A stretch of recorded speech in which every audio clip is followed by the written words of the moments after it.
What's up, y'all? Good morning and happy Sunday. We're in my kitchen right now and I'm about to make some pan-fried Brussels sprouts, but I want to take this opportunity to also share about California law.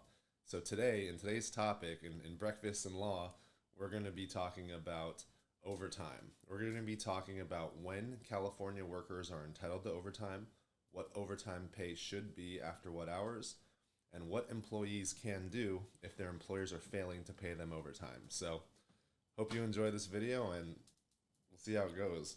I'm in my kitchen right now. I just woke up about 45 minutes ago. This is my first cup of coffee. So I hope everyone is here just ready for a conversational tone. So first things first, I already pre-chopped my Brussels sprouts. I pre-chopped the onions and I pre-chopped the garlic. So I can just put it into the frying pan and it'll start caramelizing right away. So I've been preheating my cast iron skillet at about a 5, and it's been going on for about 5 to 10 minutes already, so I could see the steam going up. I could see a little bit of the char action, so it might be ready for the Brussels sprouts. So let's put it in. Let's grab this thing. All right. The Brussels sprouts with the olive oil.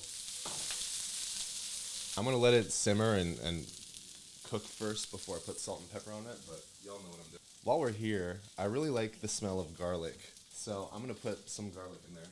Bam. I'm not shy with garlic either. If you know me, I like a lot of flavor in my food. So, all right, so we only have a little bit of garlic left, so we're going to put this on there as well.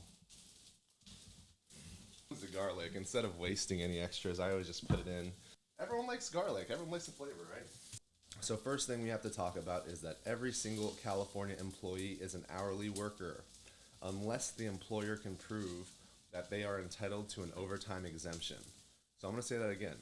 In the state of California, every employee is an hourly worker, unless the employer can prove that they are entitled to an overtime exemption, meaning that if you work 80 hours in a week, you should be paid 80 hours unless your duties consist of certain non-exempt duties that your employer can prove that you spend more than 50% of your time doing on a week-to-week basis. So if you're a salaried employee, you're actually an hourly employee, but your employer can prove that they're entitled to an overtime exemption, meaning they don't have to pay you overtime wages for hours you work over 8 in a day or 40 in a week. Now, a lot of times employees are misclassified as exempt workers when really they should be hourly workers. But that's a conversation for a different day, because realistically, I think that 70% of the employees in the San Francisco Bay Area are misclassified. But we'll talk about that another day. Hold on, I need to go stir up my Brussels sprouts. So while that's caramelizing a little bit, I'm going to put a little sesame oil. I'm going to reach up here, take some of the sesame oil out of it. If you could see it, you could see it right there. I'll work on the lighting. Put some on there. It's going to also caramelize with the Brussels sprouts and the garlic, and it'll taste really good once I put the onions in. Okay, so let's go back to overtime.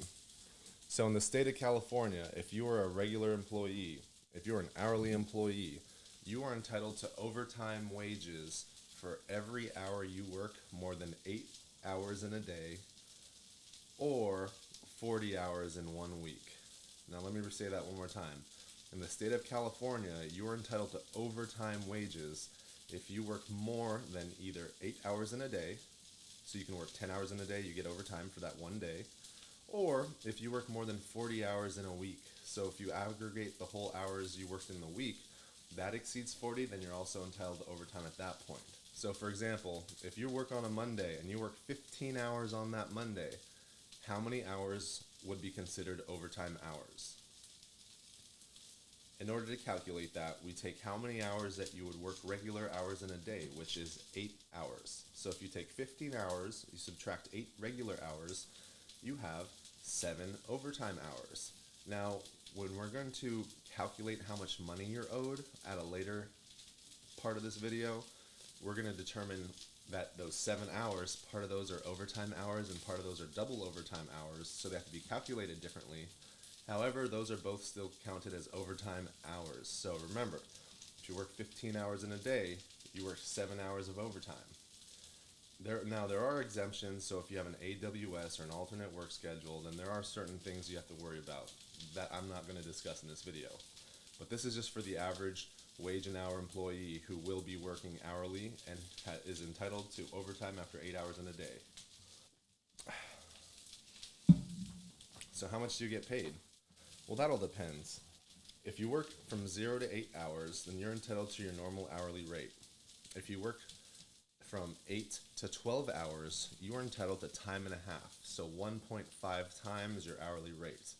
For example, if you get paid $10 an hour, you get paid time and a half for any overtime hours. So that's $15 an hour. Now, this is a bad example because in the state of California, starting January 1st, 2022, the minimum wage just increased. So now if you work at a company with 26 or more employees, the minimum wage is $15 an hour. If you work at a company with 25 or fewer employees, the minimum wage is $14 per hour. So if you want to take the $15 per hour mark, if you get paid $15 per hour and you work overtime, your overtime hour, that first overtime hour, you should be paid $22.50, 1.5 times your normal hourly rate. Now, if you work 12 or more hours in a day, then you're entitled to receive double overtime, or 2 times your normal hourly rate. So that's something you need to pay attention to, because not only does overtime come into play when you're working 80 hours in a week, but double overtime comes into play when you work a lot of hours in a day too. So if you work over 12 hours in a day, your employer has to follow a bunch of rules to be compliant in order to give you your meal breaks, rest breaks, and your overtime wages. Now hold on, I gotta put some onions in here.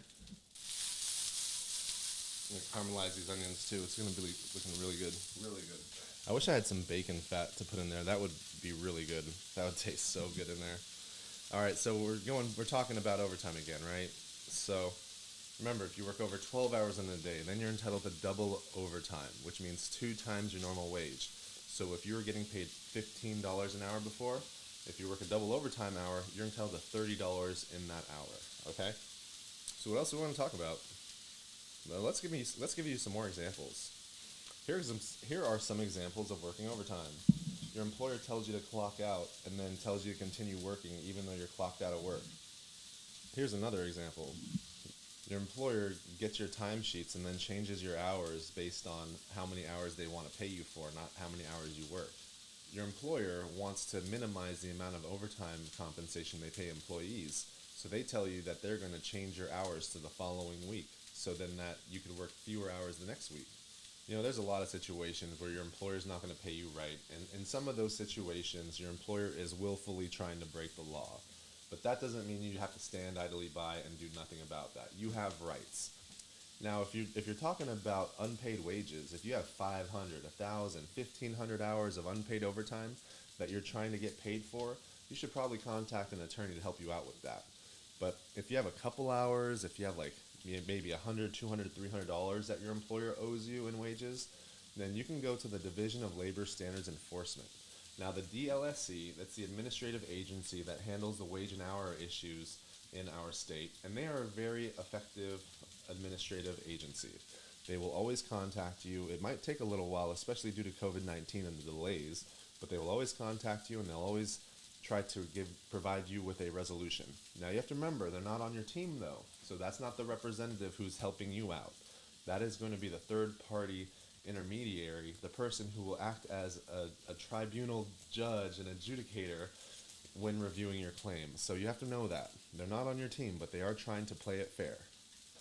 If you have any questions about the DLSC's website has a lot of tools and a lot of resources for Californians to learn how to use that administrative process and also how to learn their rights. Now, it's up to you to go research that, because this isn't legal advice. I'm not your lawyer. This is literally a YouTube video. But at the same time, I do want to help point you in the right direction in order to find a resolution that is adequate for you. So there it is. I finally made my Brussels sprouts, which came out really good. And hopefully you enjoyed me talking a little bit about California employment law in these casual Sunday morning videos. Hope you tune in soon. Bye.